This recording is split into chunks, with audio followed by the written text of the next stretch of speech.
시청자 여러분 안녕하십니까? 뉴스데일리 베스트 시작합니다. 강성노조와의 전쟁 선포로 지지율 상승을 이어가던 윤석열 대통령에게 악재가 터졌습니다. 자, 바로 정순신 변호사의 국가수사본부장 임명과 철회 이 논란인데요. 과연 뭐가 문제가 있었는지 향후 정치적 파장에 대해 짚어보는 시간을 갖도록 하겠습니다. 이미 언론에 알려진 대로 정 변호사의 아들은 2017년 유명 자사고에 다니면서 기숙사 같은 방 동급생에게 8개월간 언어폭력을 가했다고 합니다. 따라서 학교폭력대책자치위원회는 학교폭력이 명백하다며 강제 전학 처분을 내렸지만 정 변호사 측은 이를 받아들이지 않고 소송을 계속했다고 하죠. 때문에 정 변호사 아들은 대법원이 학폭을 인정할 때까지 학교를 계속 다닌 반면 피해 학생은 정신적 고통으로 극단적 선택을 시도하는 등의 학교 생활을 정상적으로 하지 못했다고 합니다. 이 대목에서 비판 여론이 일고 있는 것인데요. 폭력을 저지른 자녀를 대신해 사과하기는커녕 문제를 법정으로 끌고 가 피해자에게 2차 가해를 했다는 지적이 나오고 있기 때문입니다. 자, 그럼 여기서 짚고 넘어가야 할 게 있죠. 바로 연좌제 논란인데, 죄인의 죄를 가족들에게도 함께 묻는 제도인 연좌제는 우리나라에서 폐지된 지 오래입니다. 하지만 정 변호사 아들 논란의 경우 아들 문제의 아버지인 정 변호사가 직접 개입했기 때문에 그 책임이 중하다고 보는 게 상식적이겠죠. 조국 전 법무부 장관의 경우 역시 아버지인 조국, 어머니인 정경심이 자식의 입시 문제에 직접적으로 개입했기 때문에 사회적 직탄의 대상이 된 것입니다. 더군다나 당시 검사였던 정 변호사는 아들이 진술서를 쓰는 과정에도 관여했다고 하는데 자신이 가지고 있는 직무 능력을 아들을 구하는 데 올인한 것이라 볼 수 있습니다. 따라서 종합적으로 봤을 때 이런 과거 이력을 가지고 있는 정 변호사가 공직을 맡는다는 것은 부적절함이 당연한 것이었습니다. 그런데 국민이 민감하게 여기는 학폭 논란을 인사에 반영하지 않은 채 국가수사본부장에 대한 임명이 그대로 이루어졌고 불과 28시간 만에 사임하기까지 이르렀습니다. 그나마 신속한 대응이었지만 논란은 계속되고 있는데요. 일단 인사검증 라인에 있었던 사람들이 정 변호사의 아들 문제를 알고 있었느냐, 알고도 임명을 강행한 것이냐, 이게 핵심이겠죠.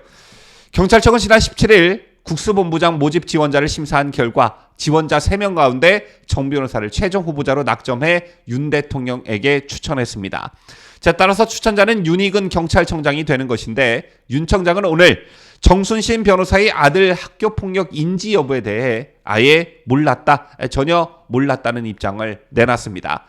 윤 청장은 오늘 오전 국회 정보위원회 출석 전 기자들과 만나 정 변호사 자녀 학교 폭력에 대해 인지를 했는데도 추천을 했느냐라는 질문을 받고 아예 전혀 몰랐다라고 부인했는데요.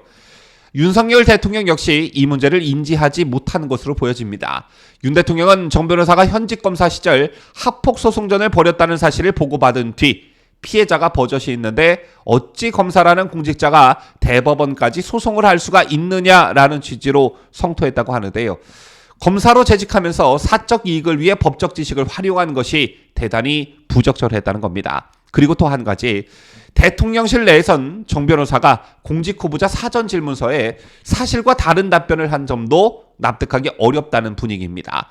질문지 중에 직계 좀비 속이 원피고 등으로 관계된 민사 행정소송이 있습니까? 라는 질문에 정 변호사는 아니요라고 답을 했다는 것이죠. 이것과 관련해 대통령실 핵심 관계자는 거짓 답변만으로도 임명 취소 사유라고 말하기도 했습니다.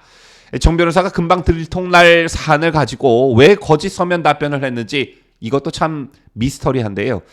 일각에선 검찰 출신인 윤석열 대통령과 한동훈 장관이 정순신 변호사 아들 논란을 몰랐을 리가 있겠느냐라는 반론도 제기되고 있지만 윤 대통령과 대통령실의 반응을 보면 최소한 학폭 소송전에 대해서는 몰랐던 것으로 보여집니다. 자, 종합을 해보자면요. 누구나 쉽게 예상할 수 있는 부분, 즉 학폭에 대한 문제점을 가지고 있는 인물에 대해 인사를 강행했을 때의 후폭풍, 이건 누구나 예측 가능한 부분이었죠. 만약 인사검증 라인에 있는 사람들이 이 정도야 며칠 시끄럽다가 말겠지라고 인사를 강행했다면 이건 정말 심각한 것이라 볼 수 있고요. 또 몰랐다고 해도 문제가 심각하다고 볼 수 있습니다. 경찰, 법무부, 대통령실 인사검증 시스템이 다 뚫렸다 이렇게 봐도 무방하기 때문인데 경찰이 국가수사본부장을 공모하겠다고 밝힌 건 지난달 5일이었고 공모가 마감된 건 지난달 16일이었습니다. 자, 이후 경찰청 종합심사위원회에서 정 변호사를 단수 후보로 추천할 때까지 약 한 달 동안 경찰과 법무부, 대통령실의 검증이 진행됐다고 하는데요. 그런데도 불구하고 이걸 하나 못 잡아냈으니 어찌 문제가 없다고 볼 수 있겠습니까? 자, 아무리 정 변호사가 사전 질문지에 거짓말을 했다고 해도 해당 내용은 이미 2018년 한 방송에서 가해 학생 아버지가 고위직 검사라는 표현으로 보도된 적이 있었습니다. 자, 이 때문에 본인이 기재하지 않았다고 한 달여 동안의 검증 과정에서 파악하지 못했다는 건 정말 납득하기 어렵다, 이런 목소리가 나오고 있는 것인데요. 또 아들의 법정 대리인으로서 정 변호사가 행정소송 등을 진행한 만큼 법원의 판결문 검색 시스템에 정순신이라고만 넣어도 판결문이 나온다고 합니다. 자, 이런 정황들을 종합해 봤을 때 대통령의 의중을 읽은 인사검증 라인들이 부실 검증을 했다, 이렇게밖에 볼 수 없는 것이겠죠. 자, 이미 알려진 대로 정순신 변호사는 특수통검사 출신으로 사법연수원 4년 선배인 윤 대통령과 대검찰청, 서울중앙지검 등에서 함께 근무한 이력을 가지고 있습니다. 윤 대통령이 대검 중앙수사 이과장이었던 2011년에는 대검 부대변인으로 활동하기도 했고 2018년에는 서울중앙지검장과 인권감독관으로 같은 검찰청에서 근무하기도 했습니다. 또 한동훈 법무부 장관과는 사법연수원 동기라고 하죠. 물론 이 같은 경력은 엘리트 검사들이 대부분 거치는 코스이니만큼 윤 대통령이 어떤 사적 인연을 고려해 정 변호사를 국수본부장에 임명했다고 단정할 근거는 그 어디에도 없습니다.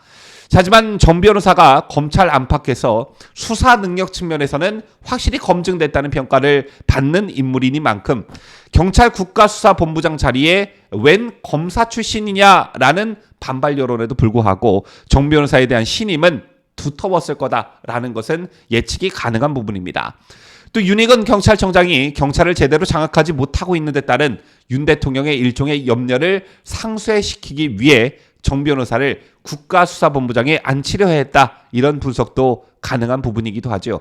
자, 따라서 윤 대통령의 의중을 파악한 인사검증 라인에 있는 사람들이 너무 되는 쪽으로만 생각을 했기 때문에 면밀한 검증이 이루어지지 않았다, 이렇게 보는 게 맞을 듯합니다. 어쨌든 앞서도 말씀드렸지만 잘못을 시인하고 빠른 시간 내에 잘못된 인사를 바로잡았다는 건 분명 평가할 만한 대목입니다. 잘못된 인사였음에도 불구하고 조국을 끝까지 밀어붙였다가 몰락의 길을 걷게 된 문재인 정부와는 분명 차별성이 있어 보입니다. 지금까지 저는 자유대한민국을 소화하는 뉴스데일리 베스트 민앵커였습니다.